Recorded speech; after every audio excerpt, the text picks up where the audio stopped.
Alam mo ba kung ano to? Ito na yung kadalasan ginagamit sa mga modern house design, mga condo.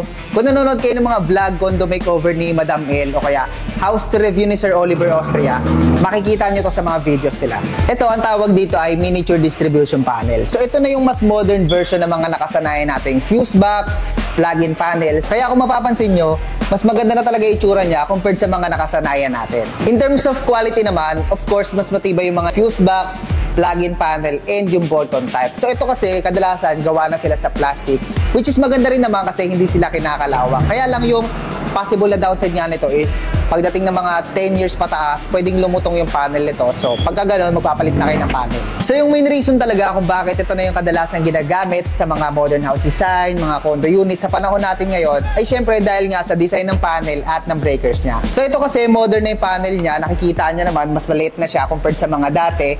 And then, modern na rin yung mga ginagamit na breakers dito, miniature circuit breaker na. Tsaka kung mapapansin nyo, ibang-iba na talaga yung itsura niya sa mga nakasanayan natin dati. So, yung design niya is very cozy, minimalist lang. Talagang perfect siya sa mga small house design na modern, mga condo unit. Kasi nga bukod sa space saver siya dahil miniature na yung panel niya, talagang napakaganda niya pang tingnan. So kung gusto nyo nga palang gumamit ng ganito in the future, ang pinakamagandang gamiting brand ng miniature circuit breaker sa ganito is itong Schneider na MCB.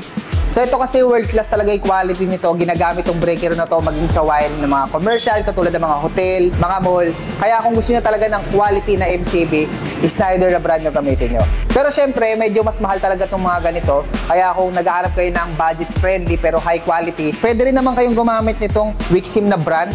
High quality rin naman to, tapos mas mura siya. And pwede nyo nga pala ito ma-check out sa TikTok shop natin. Nga pala, pag nag-check out kayo nito, set na siya. So meron na siyang kasamang modern na panel. Yan, miniature distribution panel. Then meron na rin yung kasamang breaker sa loob na Wixim yung brand. And then meron na rin yung kasamang COM bus bar and grounding bus bar for easy wiring. Tapos pwede rin kayong mag-request ng ampere ng breaker nyo. Bali, ang gagawin nyo muna is mag-check out. Tapos after nyo mag-check out, i-request nyo yung ampere ng breaker na kailangan nyo. Nga pala, bago kayo mag-check out ng ganito, basahin nyo munang mabuti. So kung 3 breakers na 2 pole yung kailangan nyo, ang i-check out nyo ay 6 ways. Kung gusto nyo naman ng 4 breakers, 9 ways. Kung 6 breakers, 13 ways.